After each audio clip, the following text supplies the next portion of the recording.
This episode of the Sunday Movie Marathon podcast is dedicated to Connor's laptop, which sadly passed away after an accidental drowning. All of his audio has been taken from the Zoom recording, so hopefully it doesn't sound too shit. Hi, Paul. No need to ask you what the show's about today, is there? I've read the script, haven't I? You're going to make me fatter. No, not fatter. Fitter. It's all about the Sunday Movie Marathon. How are we doing today? Welcome to the very exclusive episode of Sunday Movie Marathon podcast that doesn't come out on a Sunday. It's a bonus episode. Yeah.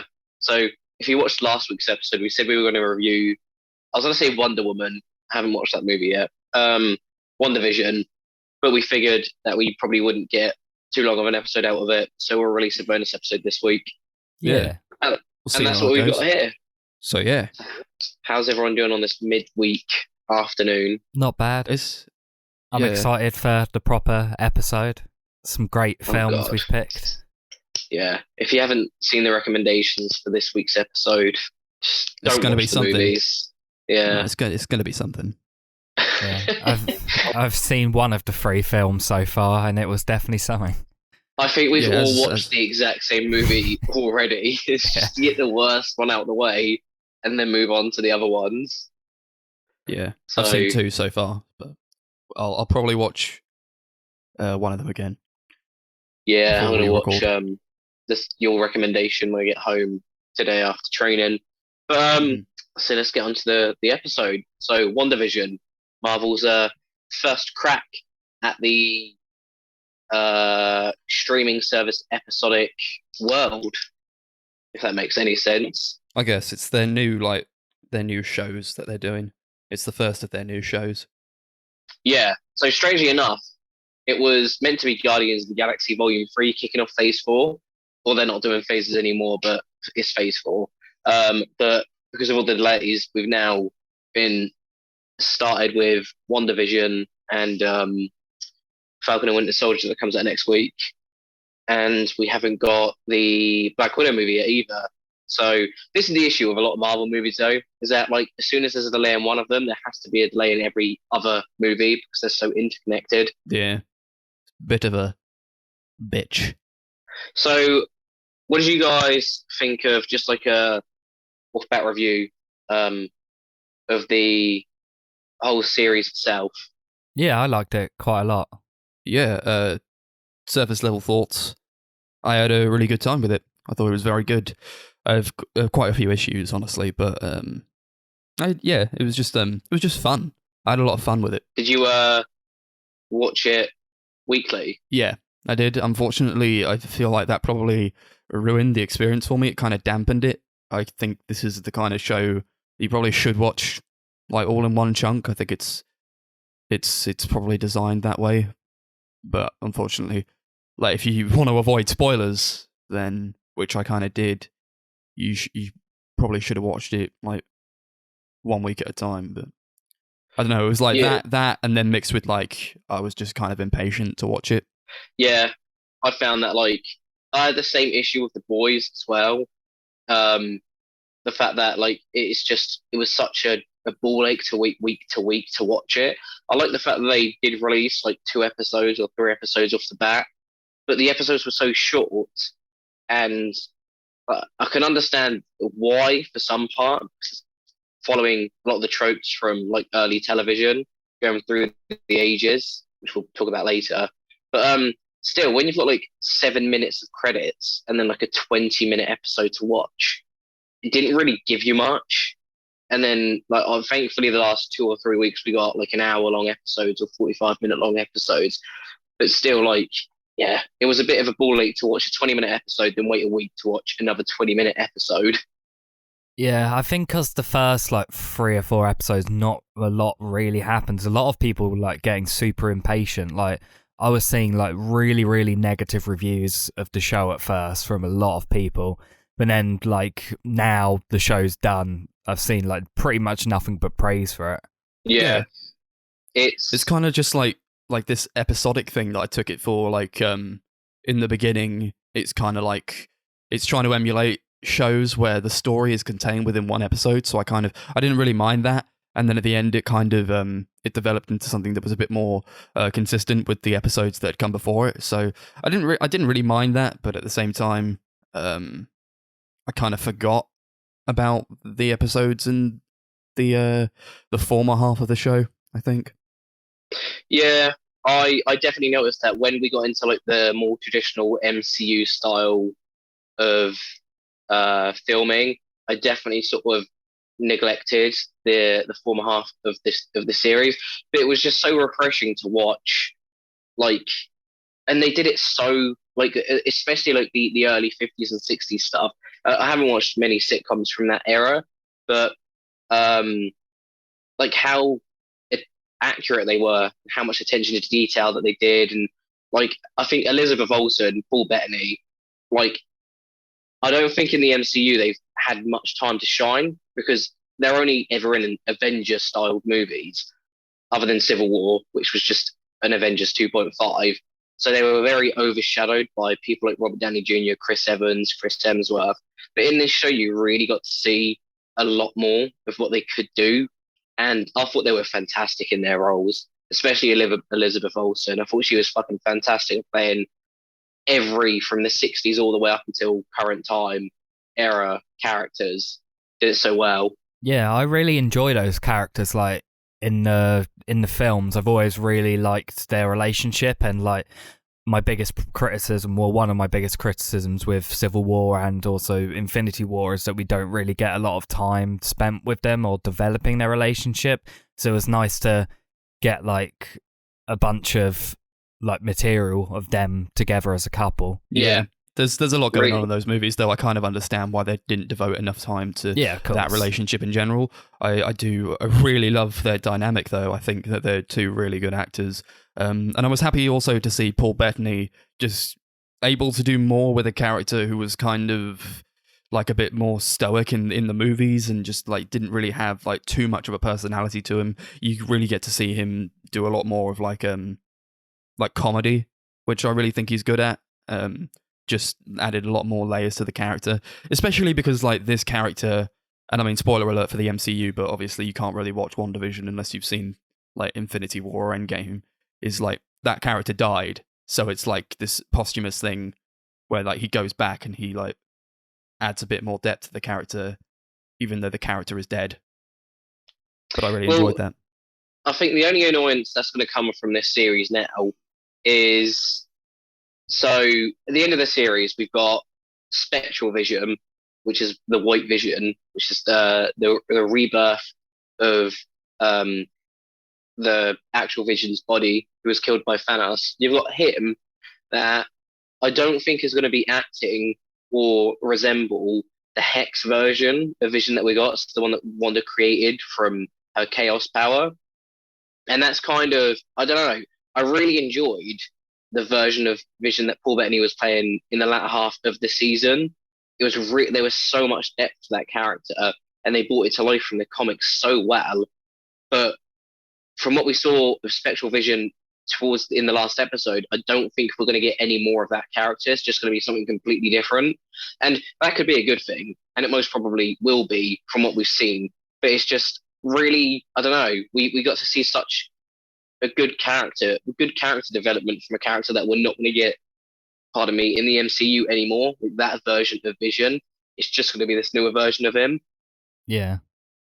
I can see him bringing the show back for like a second season at some point in the future, like, because obviously when spoiler alert for the show, of course, when Vision, like that version, like Wanda has to like get rid of him and like their children.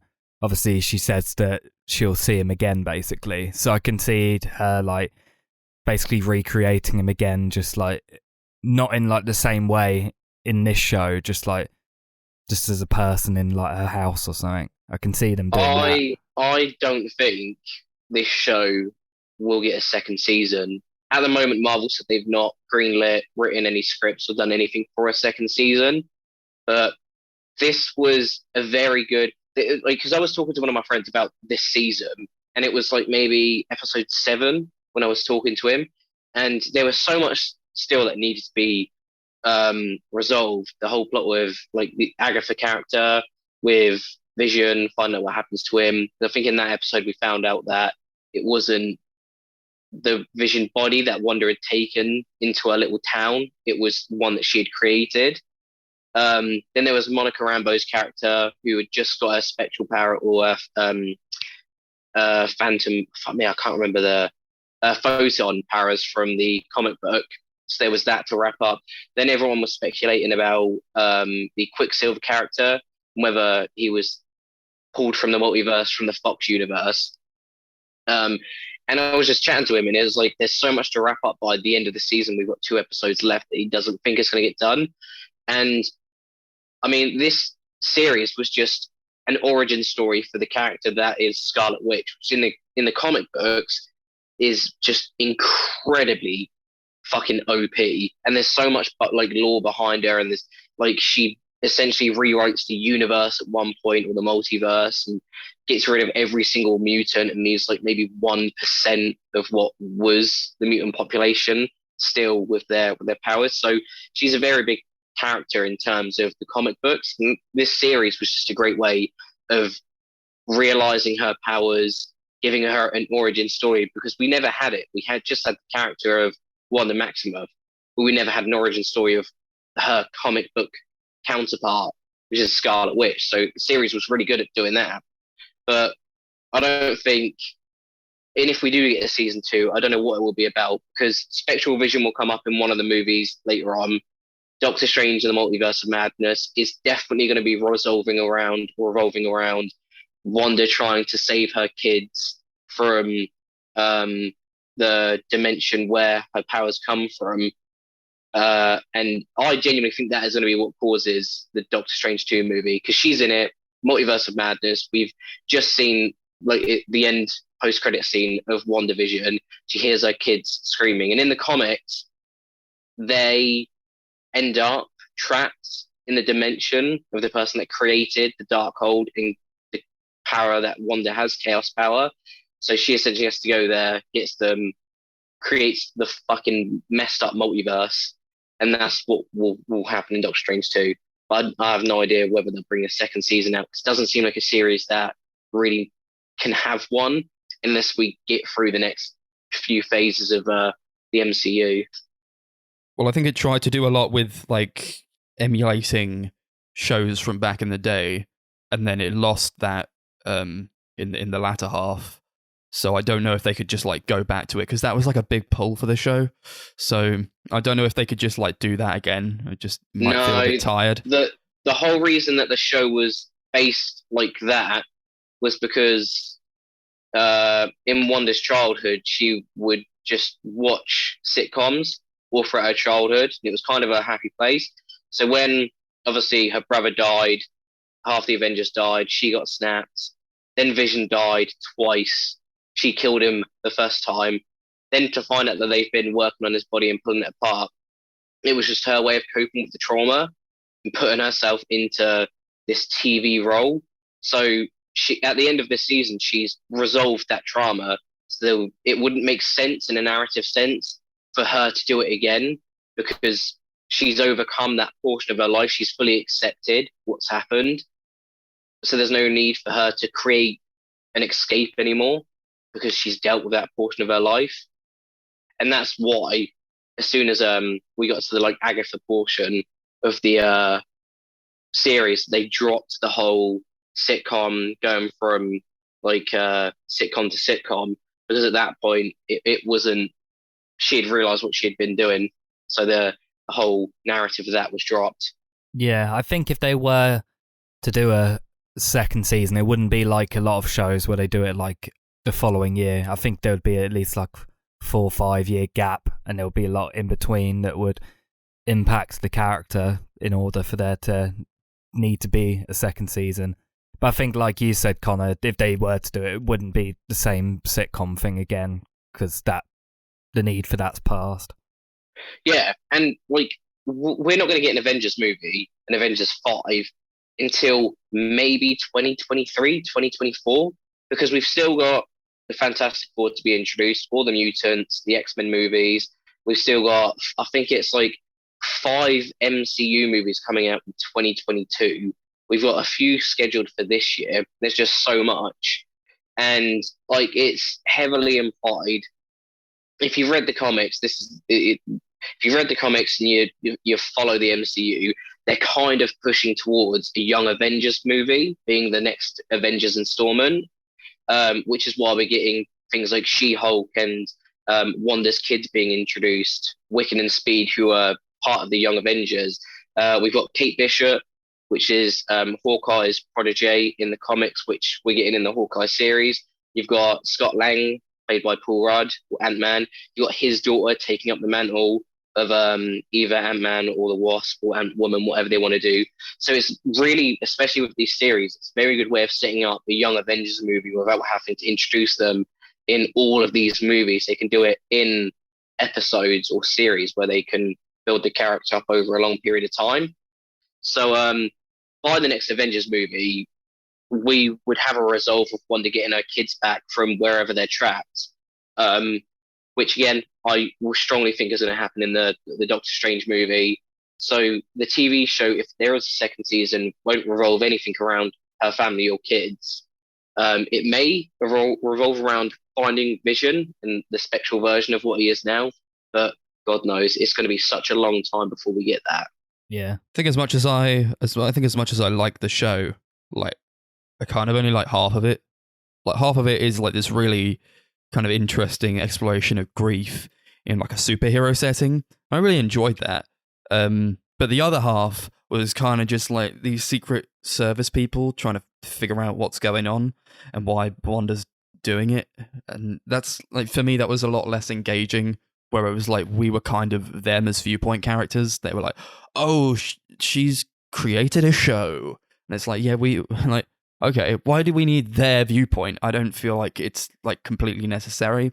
And then it's like, okay, that would be fine, but like they kind of create villains out of these people. And like there's this guy who works for like Sword, and he was like kind of the villain character, but I don't really think that he needed to be there. He was so weak as the villain. I kind of wanted just like, yeah, it was probably like the worst Marvel villain that we've ever had, to be fair, because he was literally nothing. Mate. I don't know. The 4-2 Malekith was a bit of a shit villain in all fairness. Yeah, but even he had like a big spaceship, so whatever. But then like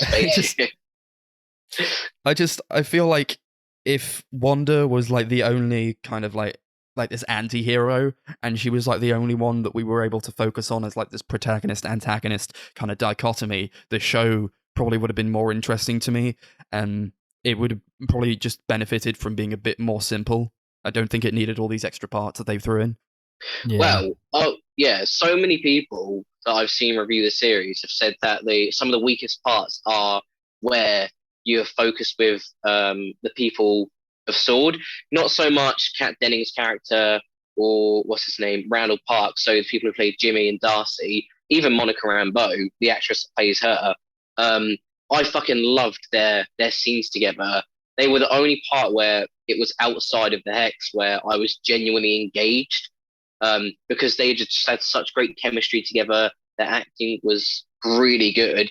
And I'm not saying the guy that played Tyler Haywood, which was the director, was a bad actor, but they fucked his character so much because, like you said, I don't think there was any need for him. I understand why he was there to obviously introduce Vision and give Wanda sort of a reason to become an anti-hero or like a villainous character, because as we find out later in the season, Agatha and her reality show was only there to try and tap her power, not really cause her to do anything bad. But he just got so comically evil during the end. He was about to like shoot 2 kids to death and then run them over. Then he was just so obsessed with killing Wanda, who has literally just saved the universe. And it's just like this, it just came out of nowhere. This guy went from being a likable character to then progressively getting more and more into like a villainous character where people were speculating he could be someone else, blah blah blah, and then it just finds out no, he's just a massive dickhead, and he just goes to shoot two kids and then run them over, and you're like, where has this come from? Yeah. The thing with that character is it could have just easily been cut out as well. Like, he has very little impact on the overall story, apart from, like, obviously where he's holding Vision's body and stuff like that. But, like, I don't think he was really needed in the show at all. I think the only reason he was introduced is because eventually Monica Rambeau or Samuel L. Jackson's character, Nick Fury, is going to become the director of S.W.O.R.D. And they just needed to introduce someone who's there at the moment for a placeholder, give a reason for Vision to be back alive, and yeah, give Wanda some form of protagonist she needs to work against. Excuse me. But outside of that, he really served no purpose. You could have minimized his role dramatically. Like, this is the director. He's been up to some shady shit. He lied. Yeah, arrest him at the end. Fuck him off. And then either get Monica or Nick Fury to come back as the director. It's most probably going to be Nick Fury because Monica Rambeau's now got her powers from the comics. She can literally go fucking anywhere. So I don't reckon she's going to be Earth-based, especially being a big role in Captain Marvel 2. But yeah, he was his scenes were just so weird. Just watching them, they really took me out. And whenever I was watching them, I was just thinking, take me to the other three characters, or take me back inside the Hex, because this is just painful to watch. Yeah, I think it's partly that what you're saying, Connor, but I also think that it's also partly just Marvel doing what they always do, where they feel like they need a villain character. And it doesn't really matter what he does, but they need some sort of antagonist. So, and then like you get these with like a lot of the weaker villains, like the villain in Ant-Man, or like you said, the villain in Thor 2, which are just like placeholders because they need a villain, and it doesn't really matter like what the villain does. It's just like he needs to be there to fill that antagonist quota. And I maybe in those movies you kind of do need a villain. But in this show, I feel like he wasn't necessary.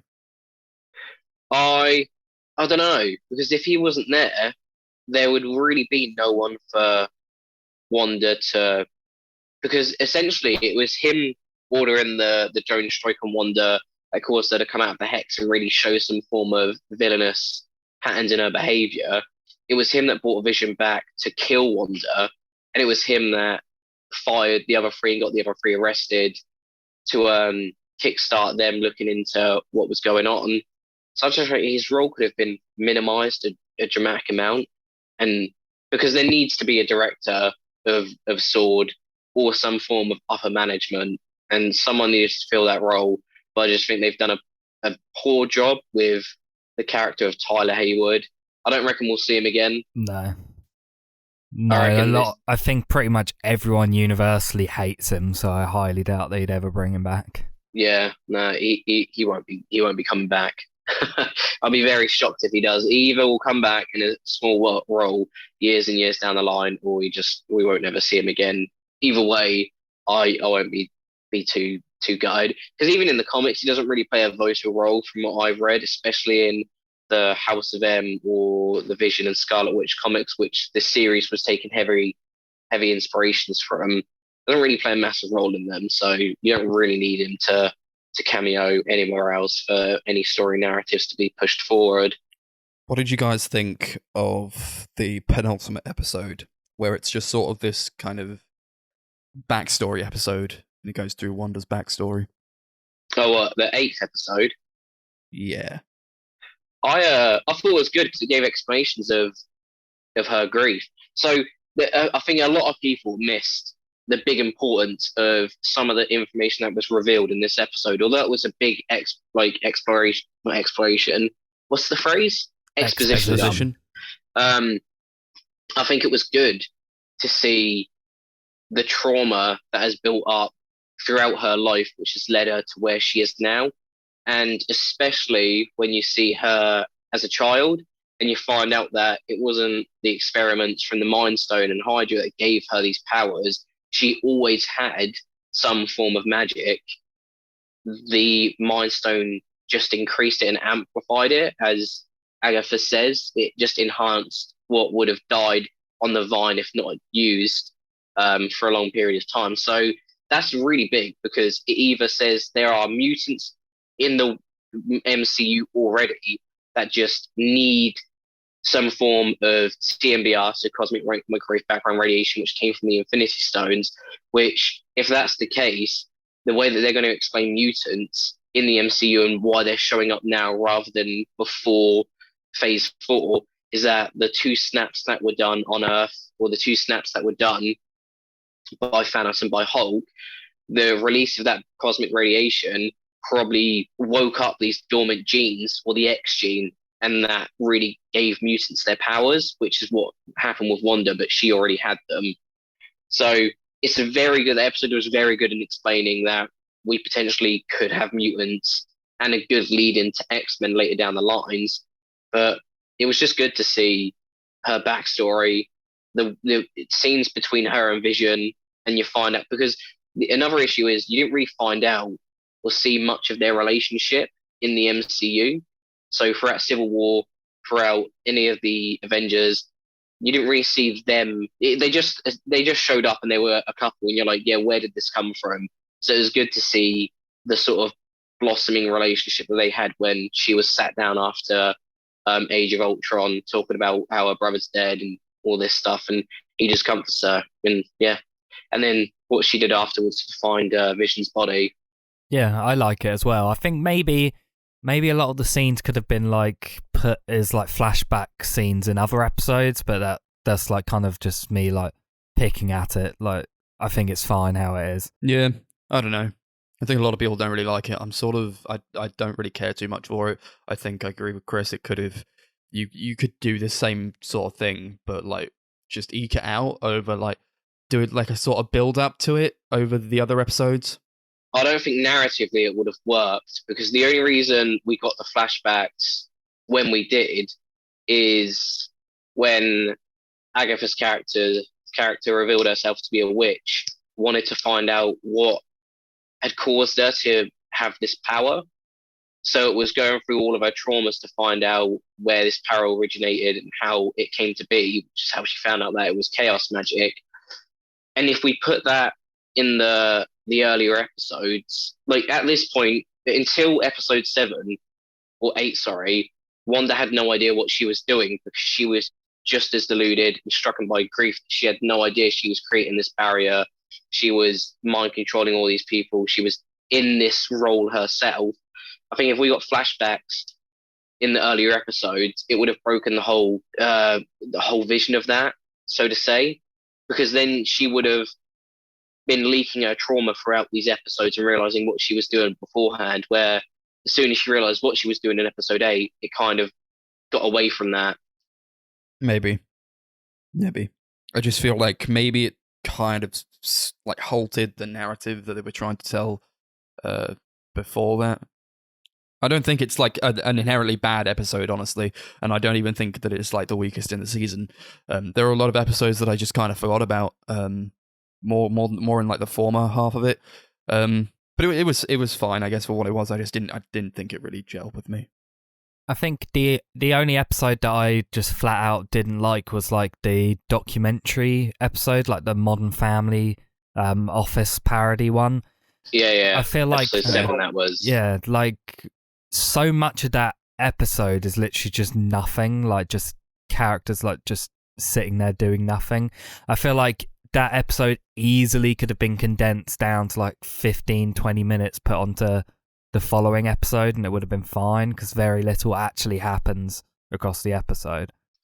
So I think the issue, well, not the issue, but I don't know, because you're going to get two ways to think about it, and it's the same way that you think about the whole MCU. There's going to be people that have read the comics like I have, that when like you watch this show, you realize that it shouldn't be taken as any other show that you're watching, because I think it needed to lay down so much lore. Bearing in mind, this covered, so like I said, this 9-episode series covered 2 comic books. So the House of M and it took inspiration from Vision and Scarlet Witch. These are two massive runs of comic books, and they had to condense all of this backstory down into just these 9 episodes. So there was a lot to do in that sense. I don't think they could have extended it even more, like given it either a second series or more episodes, because it needs to keep up we need to get these series out in order to progress for the MCU. So I kind of get why they did the series the way they did, and thinking of it from a comic book fan perspective, I understand why they did it, and I absolutely loved it. There were some fucking boring parts, some dull parts, and parts that could have been improved. Like every series, nothing's perfect. But then you get the audience that have only ever seen the movies, and I don't think they have different expectations to what the series should be compared to series that they've watched before, like most normal series that we watch. But then again, that's the issue of the MCU. It's not made solely for comic book fans. It's made for people that haven't read the comics or haven't dabbled in the comics that much, and it needs to cater to both worlds. And I reckon it's a hard job for anyone and for any show to do that. But I like what they did. Yeah, definitely. I think that they did a really good job with adapting the comics. Even though I've not read the comics, I just you saying that they adapted like 2 of them. It definitely came across as just a very cohesive, well-told story, and I think they did what they needed to do. So yeah, I enjoy it for that. Yeah, I do think it's very, very unique, like in terms of what we've gotten from the MCU so far. Like, I do quite like the homages to sitcoms and stuff. I do feel like a lot of it is a little bit dull and not very funny at all. Like, 'cause obviously they're just copying tropes of sitcoms that don't really hold up now, and they kind of copy what makes those sitcoms so dated now. And I feel like, especially in the first couple episodes, it can get a little bit grating. But I did really enjoy this, the first couple episodes, especially before we really get introduced to anything. There's this weird, almost psychological horror sort of element, especially as the episodes go on, and you got characters who seem to be figuring stuff out and breaking from Wanda's grip. I think that stuff's really interesting. That was what was keeping me going at the beginning of the show. Yeah. I will say the first few episodes were, I think, in my opinion, for me, the dullest for me. Not because they're in black and white or it's based on these 50s sitcoms or 50s, 60s, 70s sitcoms. It's because I've never seen 50s sitcoms or sitcoms from them eras, from the 60s all the way up until the 80s. Maybe I've seen 80s and stuff, so 50s, 60s, and 70s mainly. And as someone who's never watched that, I was kind of watching them, and until the latter half of the series where I knew why, it was just kind of a bit of a ball ache to watch them. And as someone that can't relate to anything, you probably have watched sitcoms from them eras or have watched movies from them, so you have an idea of what's a reference and what they're using and what tropes they're copying or making or using as inspiration. But for me, and probably some other MCU fans that haven't watched this sort of stuff, it was kind of you can't assume that they're tailoring the show towards people who grew up with the shows that they're homaging. Absolutely not. The MCU, the Marvel movies, they're for kids and teenagers, and and young adults and adults can enjoy them too. But it's nobody's watching WandaVision oh, thank God they're finally doing an I Love Lucy parody. It's it's not that, I've been waiting. I didn't for really care about that. Yeah, it's or whatever, I couldn't give a shit about that. But it's more just that I understood what they were going for, I guess, and I think it worked. I couldn't tell you that they got it all accurate, but it worked for the show. But the thing is that I don't think the comedy really worked a lot. I didn't really find myself laughing at it. I do agree with Chris that I like the more psychological elements, with the characters trying to understand that they're being controlled, or Wanda slipping a bit. I liked all that. It it made the character a bit more interesting to watch, at least Yeah. more than we've got in the movies. But like a lot of it is also like trying to do like Marvel humor, and most of the time I'm not like in the Marvel movies for the humor that they always try to push. Maybe in like the Guardians of the Galaxy movies it works a bit better, but not in the majority of them, I don't think. And it's just, I think it worked better when it was trying to go for like a drama type of thing, or like a psychological drama, than it was like parody. Yeah, I don't really find much of it funny. Yeah, I didn't laugh at any point during it. So yeah, I would agree. I really liked the psychological parts more than I found it funny, or really got the funny parts. It made me want to go watch Malcolm in the Middle a bit. What did Yeah. what did you guys think of the ending of the series? Were you, I don't know, have you guys seen any fan theories about where the series was going, or what could, because there were so many rumors about the character of Nightmare and Mephisto being introduced, Senior Scratchy, which is Agatha's son, being introduced. There were theories about how the Quicksilver character was actually from the Fox universe, and we'll find out. There was supposed to be a Doctor Strange cameo, and there were so many fan theories about this show, and most of it wasn't even confirmed. Most of it was just fan theories found on like Reddit and 4chan and shit like that. So many people got so hyped about the ending of the series, and I've seen so many people say they were disappointed with it because Reed Richards wasn't introduced as the aerospace engineer character that Monica Rambeau's character was talking about, or the fact that Benedict Cumberbatch didn't show up as Doctor Strange, or we didn't see a Nightmare on Mephisto reference, which is where everyone thought it was going. And yet so many people just watched these fan theories, listened to all these people on YouTube that had no confirmed information. It was just, yeah, this could happen in the comics.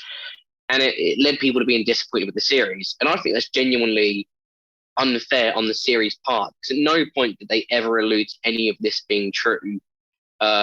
People just thought it was, and because they over expected, they assumed the show underperformed.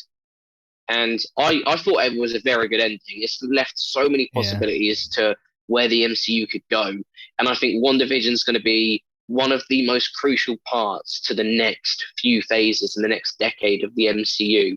It's going to introduce so much. It's going to be the reason we get the mutants. It's going to be the reason we get multiverse. It's linking into Spider-Man 3, Doctor Strange 2.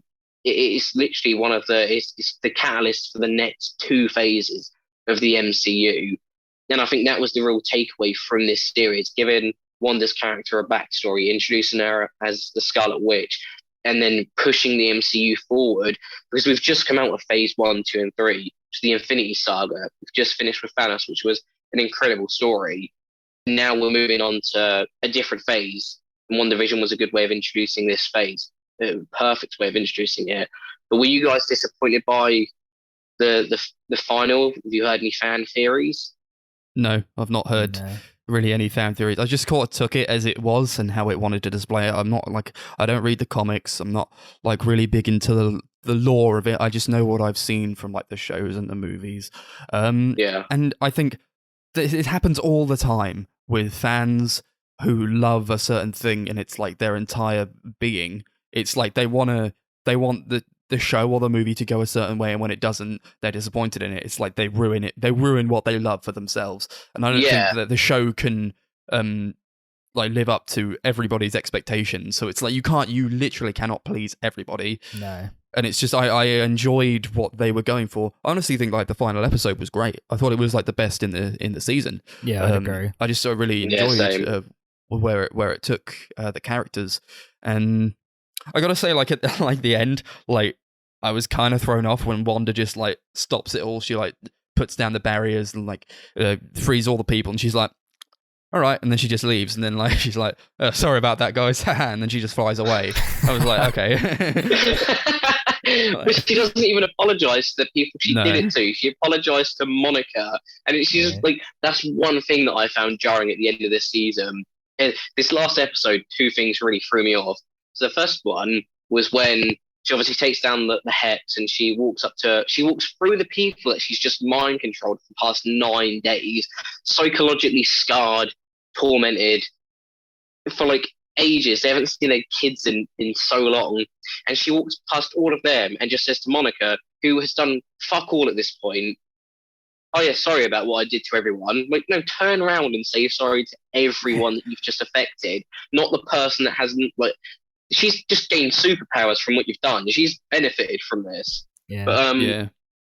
and then she just flies off, and there's no repercussions to her character.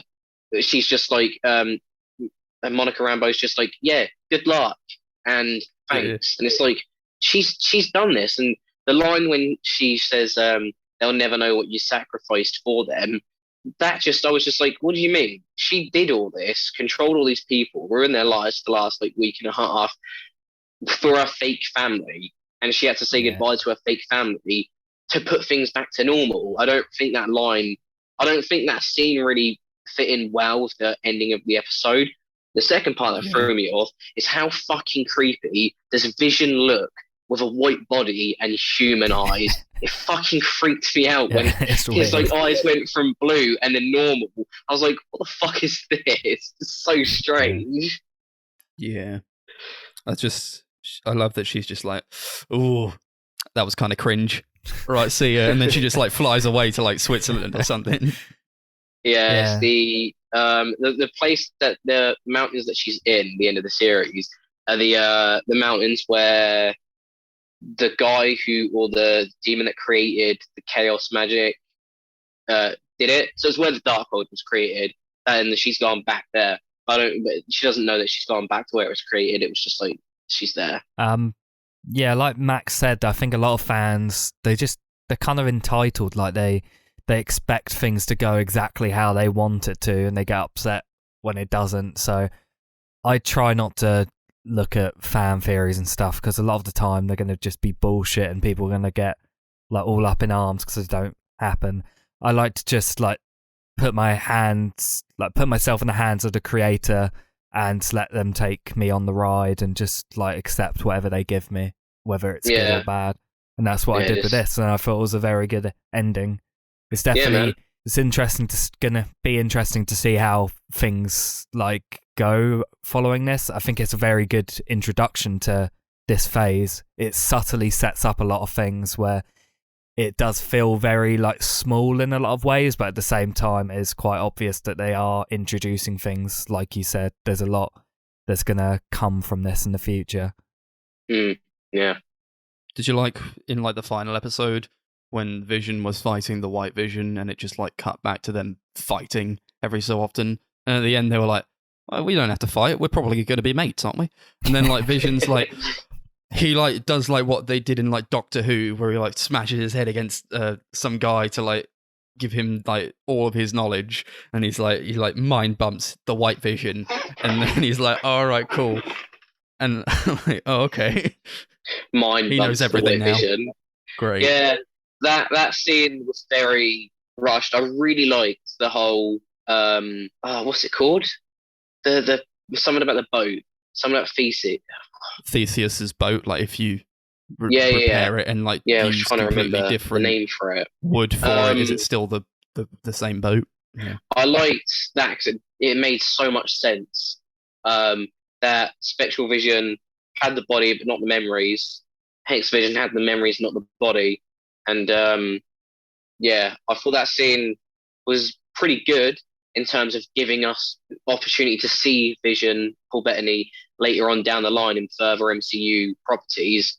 But it was just it makes sense for his character because he's always about knowledge. He's well read. It's all about that shit. So I understand that it was solved through that rather than through them just fighting and shit like that. But I've pretty much exhausted everything that I wanted to talk about with the series. I don't know if you guys have anything else to add. Any last thoughts on it? I liked it. I liked the show as a whole. I think it's interesting. It's a unique show, especially when it comes to the MCU. It's going to be interesting to see the other MCU shows and hopefully it like opens the possibility to more creative stuff in the future. Yeah, hopefully this shows Marvel that they don't really have to follow the same trope every fucking movie, being a carbon copy or following the exact same structure. They can branch out and do different things. And apparently they're doing Doctor Strange 2 as a horror-based movie, not like R-rated 15, still rated how they usually rate them. But from what I've just heard, it's going to be more horror inspired than the typical MCU style films that we get, which is good. At least it's different. Well, they hired Sam Raimi to direct that one, and he's very well known for his horror movies and his like horror style of directing. So I'm really excited for that. Even like a Spider-Man trilogy, you can tell he's like comes from a horror background from a lot of the framing and shots and stuff. Yeah, I'm really excited to get Sam Raimi in for a movie. They kind of did like a Sam Raimi-esque shot at like the end. I mean, it was kind of like a bit like shaky. Like I know Chris noticed that when it's like panning over the lake, but then it goes past Wanda and then it goes into the house and then it shows Wanda doing like all the magic stuff. That was kind of like a Sam Raimi-ish shot. Literally, when that shot happened, all I got was the Evil Dead vibe. It was very similar to a shot that they do from Evil Dead. Mm-hmm. Yeah, Sam Raimi movie. So yeah, the only reason I criticise that is because it's like fairly smooth and then just randomly it looks like something bumps the camera. Yeah, definitely. I had to like go back and watch it again. I was like, oh yeah. Did I actually just witness that? So yeah, if we've got nothing else to add, should we wrap it up here? Give the show a rating, and then fuck off and watch Kangaroo Jack for a second time. Hell yeah! Oh hell yes! I think we should all watch Kangaroo Jack, but sync it up with Pink Floyd's "The Dark Side of the Moon." I don't want to do that. I hope to never watch this movie again. But you'll hear all about that in the next episode. Should we do the ratings out of they recast Pietros? Yeah, we can give it out of that. Sure. Yeah. I pretty much just wrapped up what I would say like a minute ago. I liked it. It was very interesting, and I'm going to give it 7 they recast Pietros out of 10. Nice. Yeah, it was good. I enjoyed myself. Half of it was kind of it's not like the best I've seen from Marvel. Not even like the best I've seen from the Marvel shows, but I think it's going for something completely different, and I appreciate what it does differently, but at the same time, a lot of it was kind of a bit, not like a slog to get through, but like kind of inconsequential. And I forgot about like the episodes when they came out. It fell on like the onus of like social media to tell me when a new episode was out. So based on that, I probably would never watch it again, but I enjoyed what I got out of it this time. So I'm going to give it 6. They recast Pietros out of 10. Yeah, I thought this was this is probably my favorite series that has been under the Marvel banner. So that includes the Netflix shows, Agents of Shield, the fucking Runaways or whatever that's called. I thought it was just it's just such a perfect way to start Phase 4, and I'm so glad we got this first and not Black Widow. This made a lot more sense to kick off Phase 4 and the whole multiverse dimension or aspect of the next couple movies or half decade or decade or whatever they're going to do. Most of it was very true to the comics. There were some parts that has obviously been adapted to the MCU canon rather than just the actual comic canon. I wasn't disappointed with any of the last episode. I thought it was good. Really good. I didn't really let fan theories like higher my expectations. I was able to watch them and not really pay attention to them. Acting from everyone, all the main actors, fucking fantastic. I'm so glad we got to see more of all of these characters. I'm so glad that we got introduced to Monica Rambeau's character and her superhero alter ego again, which is very good. leads in again. This leads into Doctor Strange 2, Spider-Man. This is going to lead into Secret Invasion, which is coming out later next year. So it's it's going to be a very crucial part of the Marvel Cinematic Universe. In 10 years to come, we'll look back and we'll think, yep, this series kicked it off perfectly. So I'm going to give it a low 9, either a high 8 or low 9. I can't believe they recast Pietro's out of 10.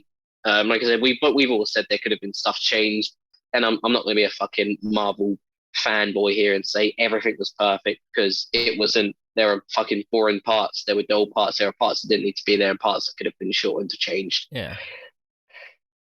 Very nice. So before we end the episode, of course, we got our social media accounts. We got YouTube, the Sunday Movie Marathon, Twitter at Sunday Movie Pod, Facebook at Sunday Movie Marathon, and Letterboxd at Sunday MM. Thank you so much for listening for this bonus episode. Aren't you lucky? We'll be back Do we on ever Sunday. tweet anything? Do we ever tweet anything out in the Twitter? For this episode? No. Or Do we tweet Is on the the Twitter Twitter? ever used? Yeah, of course it is. Okay, fair Only enough. I to need like share the episodes. Yeah, I need to follow it. Oh yeah, definitely. Thanks for watching.